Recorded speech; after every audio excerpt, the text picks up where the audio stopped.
আহত তালাকপ্রাপ্তা ইন্সপেক্টর স্ত্রীকে বাঁচানোর জন্য ইন্টারভিউ ছেড়ে দিলেন। স্বামী ভাবতেও পারেননি আগে যা হতে চলেছে। বন্ধুরা, এটি গুজরাটের সুরাট শহরের একটি সত্য কাহিনী, যেখানে বসবাসকারী অভয় সিং গত ৫ বছর ধরে তার জীবনের সবচেয়ে বড় স্বপ্নের পিছনে ছুটছিল, একটি স্থিতিশীল সরকারি চাকরি, যাতে ব্যর্থতা, কটূক্তি এবং ভেঙে যাওয়া সম্পর্কের যন্ত্রণা শেষ হয়ে যায়। আজ সেই দিনটিই ছিল।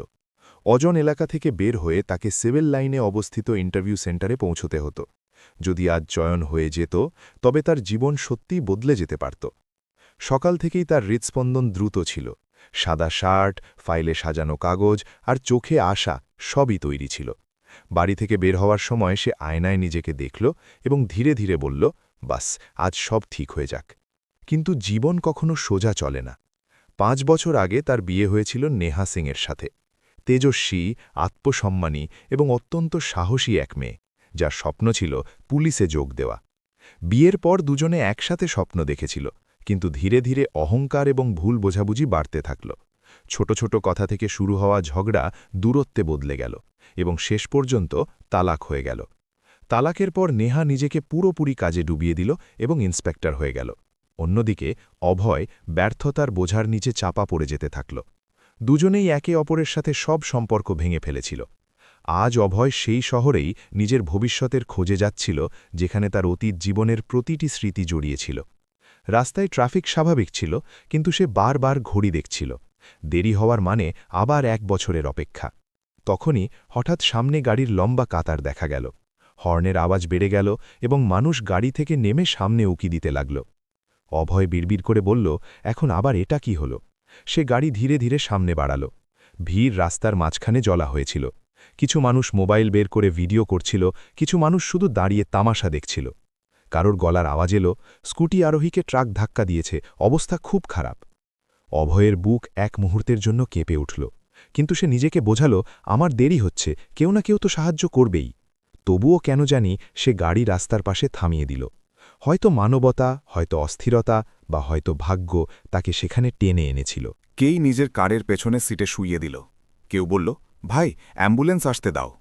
অভয় চিৎকার করে বসে ভিড় ঠেলে সামনে এগিয়ে গেল এবং পরের মুহূর্তেই তার নিঃশ্বাস যেন আটকে গেল।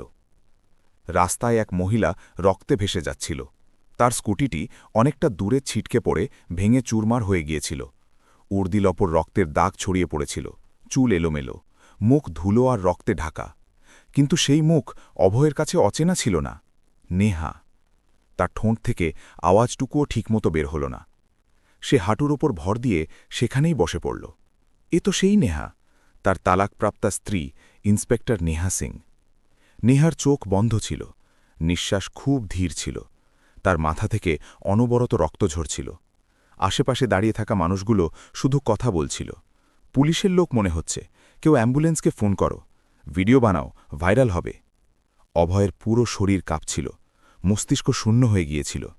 তার মনেও থাকল না যে সে ইন্টারভিউ দিতে যাচ্ছিল। শুধু সামনে সেই নারী শুয়েছিল, যার সাথে সে একদিন পুরো জীবন কাটানোর কসম খেয়েছিল এবং যাকে সে নিজেই নিজের জীবন থেকে বের করে দিয়েছিল। সে কাঁপতে থাকা হাতে নেহার মুখ তুলল। নেহা, শুনতে পাচ্ছ? চোখ খোলো। কোনো উত্তর নেই। সেই মুহূর্ত অভয়ের ভেতরে কিছু একটা ভেঙে গেল। সে ভিড়ের দিকে রেগে চোখে তাকাল। কেউ সাহায্য কেন করছো না? দাঁড়িয়ে দাঁড়িয়ে তামাশা দেখছ? কিন্তু কেউ সামনে এলো না। অভয় ১ সেকেন্ড সময় নষ্ট না করে নেহাকে তোলার চেষ্টা করল। নেহার শরীর নিস্তেজ হয়ে গিয়েছিল, রক্ত অভয়ের কাপড়ে ছড়িয়ে পড়ছিল। তবুও সে পুরো শক্তি দিয়ে টানল। ততক্ষণে মরে যাবে। সে ড্রাইভিং সিটে বসল এবং পুরো গতিতে কার হাসপাতালের দিকে দৌড়াল। সিগন্যাল, ট্রাফিক, নিয়ম সবই সেই মুহূর্তে তুচ্ছ ছিল। তার কানে শুধু নিজের হৃৎস্পন্দন আর নেহার ধীর নিঃশ্বাসের শব্দ প্রতিধ্বনিত হচ্ছিল। যেতে যেতে সে রিয়ার ভিউ মিরারে দেখল নেহা একেবারে শান্ত হয়ে শুয়ে আছে। নেহা, কিছু বলো প্লিজ। তার কণ্ঠস্বর ভেঙে এলো।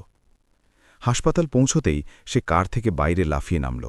দরজা খুলে জোরে চিৎকার করে বলল, ডাক্তারবাবু জলদি আসুন, অ্যাক্সিডেন্ট কেস। নার্স এবং ওয়ার্ড বয়রা স্ট্রেচার নিয়ে ছুটে এলো। নেহাকে সাথে সাথে ভেতরে নিয়ে যাওয়া হলো। ডাক্তাররা অবস্থা দেখে বললেন, মাথায় গভীর চোট লেগেছে, অনেক রক্তক্ষরণ হয়েছে, এখনই অপারেশন করতে হবে। অভয় দরজার বাইরে দাঁড়িয়ে কাঁপছিল। একজন ডাক্তার বাইরে এসে জিজ্ঞেস করলেন, আপনি রোগীর কে হন? এই প্রশ্ন শুনে অভয় কয়েক সেকেন্ড চুপ করে রইল। তার গলায় শব্দ আটকে গেল। কাগজপত্রে সে এখন তার কেউ ছিল না, কিন্তু হৃদয়ে সে খুব মৃদুস্বরে বলল, স্বামী। ডাক্তার ফর্মটি তার দিকে বাড়িয়ে দিলেন। এটা সই করুন, ঝুঁকি আছে, কিন্তু অপারেশন জরুরি। অভয়ের হাত কাঁপছিল। সে কিছু না পড়েই সই করে দিল। ঠিক সেই সময় দেয়ালে টাঙানো ঘড়ির দিকে তার নজর গেল। ইন্টারভিউ শুরু হতে মাত্র 10 মিনিট বাকি ছিল। সে এক মুহূর্তের জন্য পাথরের মতো দাঁড়িয়ে রইল, কারণ সেই মুহূর্তেই সে অনুভব করল যে সে তার জীবনের সবচেয়ে বড় ইন্টারভিউ ছেড়ে দিয়েছে। কিন্তু অদ্ভুত ব্যাপার এটাই ছিল যে সেই সময় তার মনে ইন্টারভিউ হারানোর কোনো যন্ত্রণা ছিল না, বরং অপারেশন থিয়েটারের দরজার ওপারে শুয়ে থাকা নেহার নিঃশ্বাসের চিন্তা ছিল। সে প্রথমবার বুঝতে পারল যে কিছু সম্পর্ক কাগজ দিয়ে শেষ হয়ে যায়, হৃদয় দিয়ে নয়। হাসপাতালের করিডোরে রাখা চেয়ারে বসার সাথে সাথেই তার হাত বুড়িভাবে কাঁপতে লাগল। কিছুক্ষণ আগে পর্যন্ত সে নিজের ভবিষ্যতের স্বপ্ন দেখছিল, আর এখন সেই মানুষটি নিজের অতীত জীবনকে বাঁচানোর জন্য ভগবানের কাছে প্রার্থনা করছিল। অপারেশন থিয়েটারের বাইরে লাল বাতি জ্বলছিল। প্রতিটি সেকেন্ড যেন 1 বছরের মতো কাটছিল। অভয়ের চোখের সামনে বারবার সেই দৃশ্যটি ভাসছিল। রাস্তায় রক্তে ভেজা নেহা, তার বন্ধ চোখ আর ভিড়ের নির্দয় মুখ। সে 2 হাত দিয়ে নিজের মাথা চেপে ধরল। আমি তাকে এই অবস্থায় কিভাবে ফেলে যেতে পারতাম, সে বিড়বিড় করে বলল। তখনই এক নার্স বাইরে এসে বললেন, রক্তের খুব প্রয়োজন, রোগীর গ্রুপ ও নেগেটিভ, খুব কম পাওয়া যায়। অভয় সাথে সাথে দাঁড়িয়ে গেল। আমার টেস্ট করে নিন, যা প্রয়োজন আমি দেব। কয়েক মিনিটের মধ্যে রিপোর্ট এলো। তার রক্ত মিলে গেল। এক মুহূর্তও না ভেবে সে রক্ত দেওয়ার জন্যে শুয়ে পড়ল। সুই বিঁধল, রক্তের থলি ভরতে থাকল, আর তার মনে হল সে যেন নিজের রক্ত নয়, বরং নিজের ভেতরে জমে থাকা সমস্ত অভিযোগ বের করে দিচ্ছে। রক্ত দেওয়ার পর সে আবার সেই চেয়ারে এসে বসল। শরীর দুর্বল ছিল, কিন্তু চোখে এক অদ্ভুত প্রশান্তি ছিল, যেন সে সঠিক সিদ্ধান্ত নিয়েছে। সেই সময় তার ফোনে অনবরত কল আসছিল, ইন্টারভিউ সেন্টার থেকে, অচেনা নম্বর থেকে, বন্ধুদের থেকে, কিন্তু সে ফোন সাইলেন্ট করে দিল। এখন সে কারো সাথে কথা বলার অবস্থায় ছিল না। তাকে শুধু একটি আওয়াজ শুনতে হতো, ডাক্তারের সেই কথা যে নেহা বিপদমুক্ত। সময় ধীরে ধীরে এগোতে থাকল। 2 ঘণ্টা, 3 ঘণ্টা, সে বুঝতেই পারল না কখন দিন গড়িয়ে সন্ধ্যা নামল। এরই মধ্যে তার মাথায় পুরনো স্মৃতিরা কড়া নাড়তে লাগল। বিয়ের শুরুর দিনগুলো, ছোট ছোট খুশি, নেহার হাসি, তার রাগ, তার জেদ, সবকিছু যেন সামনে জীবন্ত হয়ে উঠল। তার মনে পড়ল নেহা সব সময় বলতো যে তুমি শুধু হার মেনো না, একদিন সব ঠিক হবে। আর সেই নেহাই আজ জীবন মৃত্যুর মাঝে ঝুলছিল, যখন সে নিজে তাকে সামলাতে পারেনি। অভয়ের চোখ থেকে জল নীরবে ঝরতে লাগল। সে প্রথমবার স্বীকার করল যে ভুল শুধু নেহার ছিল না, তারও ছিল। অহংকার দুজনকে আলাদা করে দিয়েছিল। তখনই অপারেশন থিয়েটারের লাল বাতি বন্ধ হল এবং দরজা খুলল। অভয় এক ঝটকায় দাঁড়িয়ে গেল। ডাক্তার বাইরে এলেন। মুখে ক্লান্তি ছিল, কিন্তু অস্থিরতা ছিল না। অপারেশন সফল হয়েছে, তিনি বললেন। তবে রোগী এখনও পুরোপুরি বিপদমুক্ত নন। আগামী 24 ঘণ্টা খুব গুরুত্বপূর্ণ। অভয়ের চোখে স্বস্তির জল বেরিয়ে এলো। তার মনে হল কেউ যেন তার বুক থেকে ভারী পাথর সরিয়ে দিয়েছে। সে বারবার ডাক্তারকে ধন্যবাদ দিতে লাগল। ডাক্তার শুধু এটুকুই বললেন, আপনি সময় মতো নিয়ে এসেছেন, নয়তো দেরি হয়ে যেত। এই কথা শোনা মাত্রই অভয়ের ভেতর এক অদ্ভুত যন্ত্রণা জেগে উঠল। যদি সে ইন্টারভিউয়ের লোভে সামনে এগিয়ে যেত, তবে হয়তো আজ সব শেষ হয়ে যেত। কিছুক্ষণ পর নেহাকে আইসিইউতে শিফট করা হলো। কাঁচের জানালার ওপারে সে মেশিনে ঘেরা, ব্যান্ডেজে মোড়া, একেবারে নিশ্চল হয়ে শুয়েছিল। অভয় কাঁচের ওপর হাত রাখল। তুমি সবসময় বলতে যে আমি দুর্বল, কিন্তু দেখো আজ আমি তোমাকে ছেড়ে যাইনি, সে খুব ধীরে বলল, যেন নেহা শুনতে পাচ্ছে। আইসিইউর বাইরে বসে থাকতে থাকতে রাত হয়ে গেল। হাসপাতালের হালকা হলুদ আলো, ওষুধের গন্ধ আর মেশিনের বিপ বিপ শব্দের মাঝে সময় যেন থমকে গিয়েছিল। প্রায় মাঝরাতে একটি পুলিশ জিপ হাসপাতালের সামনে এসে থামল। 2জন সিপাহী এবং একজন মহিলা অফিসার ভেতরে এলেন।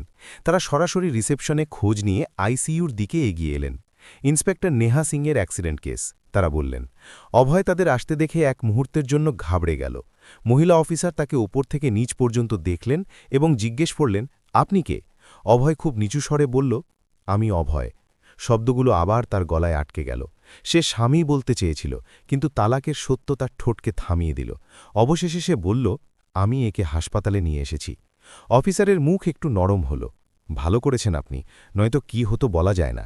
সিপাহীরা জানালো যে নেহা একটি গুরুত্বপূর্ণ কেসের কাজে যাচ্ছিল এবং সম্ভবত কেউ হঠাৎ ব্রেক কষায় তার নিয়ন্ত্রণ নষ্ট হয়ে যায় আর পিছন থেকে আসা ট্রাক ধাক্কা দেয়। শোনামাত্রই অভয়ের মনে ভয়ের ঢেউ খেলে গেল। যদি এটি শুধু দুর্ঘটনা না হয়ে থাকে? কিন্তু সে সাথে সাথে সেই চিন্তা ঝেড়ে ফেলল। এখন সবচেয়ে জরুরি ছিল নেহার বেঁচে থাকা। রাতের নিস্তব্ধতায় হাসপাতাল আরও শান্ত হয়ে গেল। চেয়ারে বসে থাকতে থাকতে অভয়ের চোখ বন্ধ হয়ে আসছিল, কিন্তু প্রতিবারই সে চমকে জেগে উঠছিল। পাছে ডাক্তার ডাকেন, পাছে নেহার কিছু হয়ে যায়। সে সারা রাত এক মুহূর্ত শান্তিতে কাটাতে পারেনি। ভোরের হালকা আলো জানালা দিয়ে ভেতরে আসতে দেখে তার মনে হল একটি পুরো জীবন যেনই একটি রাতে পার হয়ে গেছে। সকাল প্রায় ৮টার দিকে একজন নার্স বাইরে এসে বললেন, রোগীর হালকা জ্ঞান ফিরছে, তবে মাত্র একজন ভেতরে যেতে পারেন। অভয়ের বুক জোরে ধরফর করতে লাগল। সে ধীরে ধীরে আইসিইউর দরজার দিকে গেল, যেন প্রতিটি পদক্ষেপ কোনো অজানা সিদ্ধান্তের দিকে এগিয়ে যাচ্ছিল।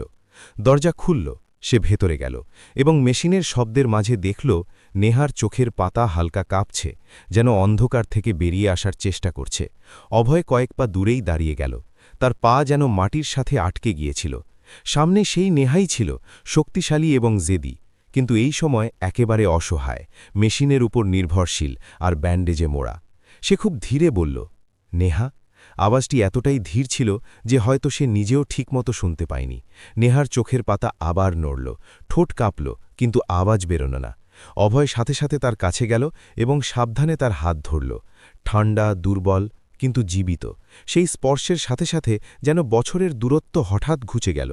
নেহা অনেক কষ্টে আধভোজা চোখে সামনে দাঁড়িয়ে থাকা মানুষটিকে দেখল এবং তার চোখে চেনার এক হালকা আভা ফুটে উঠল। হয়তো সে আশা করেনি যে জ্ঞান ফেরার পর সবার আগে অভয়কে দেখবে। তার ঠোঁট কাঁপল এবং ভাঙা গলায় আওয়াজ বেরোল, তুমি? সেই একটি শব্দে অবাক হওয়ার ভাবও ছিল আর লুকিয়ে থাকা আপনত্বও ছিল। অভয়ের চোখে জল এসে গেল। সে হাসার চেষ্টা করে বলল, কিছু বলো না, ডাক্তার বারণ করেছেন। কিন্তু নেহার নজর তার উপর থেকে সরছিল না, যেন সে বিশ্বাস করতে চাইছিল যে অভয় সত্যিই সামনে আছে। কিছুক্ষণের মধ্যেই তার চোখ থেকে জল ঝরতে লাগল। মেশিনের বিপ আওয়াজ দ্রুত হয়ে গেল। অভয় ঘাবড়ে গিয়ে দ্রুত বলল, কেঁদো না, সব ঠিক আছে, তুমি সুরক্ষিত আছো। নেহা খুব মৃদুস্বরে জিজ্ঞেস করল, আমাকে এখানে কে নিয়ে এলো? অভয়ের বুক দুরুদুরু করে উঠল। সে নজর নামিয়ে নিল, তারপর বলল, আমি পথেই ছিলাম, তোমাকে দেখতে পেলাম। নেহা চোখ বন্ধ করে নিল, যেন বিষয়টা বোঝার চেষ্টা করছিল। তারপর তার নজর অভয়ের শার্টে লেগে থাকা শুকনো রক্তের দাগের উপর গেল। সেই মুহূর্তেই সে সত্যটা আন্দাজ করতে পারল। তার চোখে যন্ত্রণার সাথে অনুত্তপ্ত নেমে এলো। সে ফিসফিস করে জিজ্ঞেস করল, তোমার ইন্টারভিউ? অভয়ের সাথে সাথে প্রসঙ্গ পাল্টাতে চাইল, ছাড়ো ওসব, পরে হবে। কিন্তু নেহা বুঝে গিয়েছিল। তার গালে আরও এক ফোঁটা জল গড়িয়ে পড়ল। আমার জন্য? কথাটা অসম্পূর্ণ রয়ে গেল।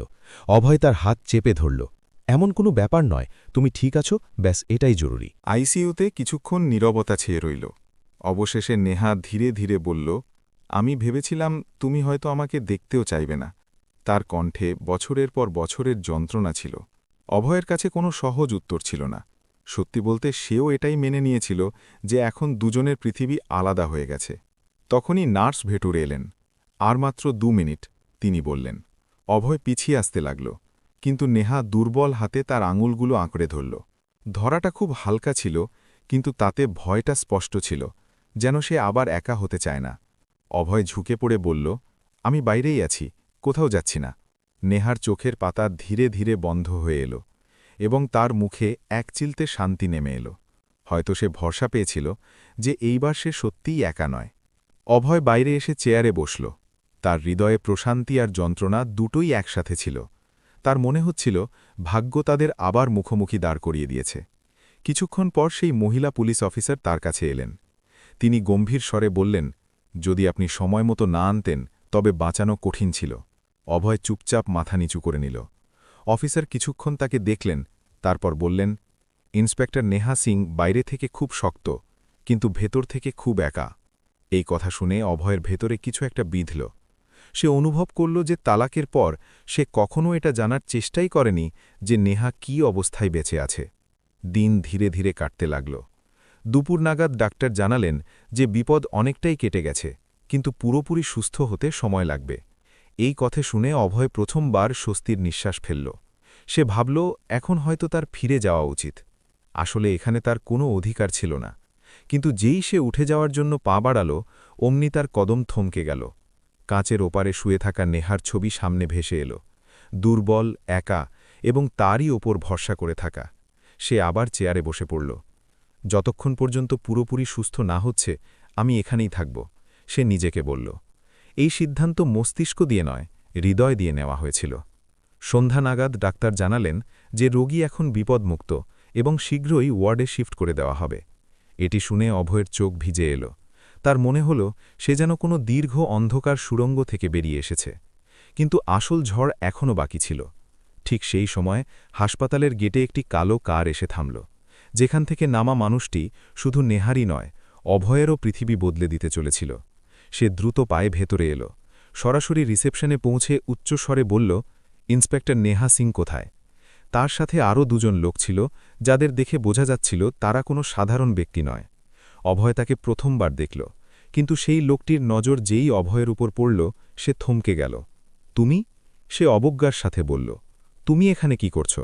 অভয় বুঝে গেল এ সেই ব্যক্তি যার কথা সে তালাকের পর শুনেছিল, নেহার সিনিয়র অফিসার বিক্রম রাঠর, যে তাকে অনেক সাহায্য করত এবং তার ঘনিষ্ঠ বলে পরিচিত ছিল। বিক্রম ডাক্তারের কাছ থেকে সব তথ্য নিল, তারপর শীতল গলায় বলল, এখন থেকে বাকি দায়িত্ব আমরা সামলে নেব, আপনি যেতে পারেন। এই কথা শুনে অভয়ের মনে এক চোট লাগল, কিন্তু সে নিজেকে সামলে নিল।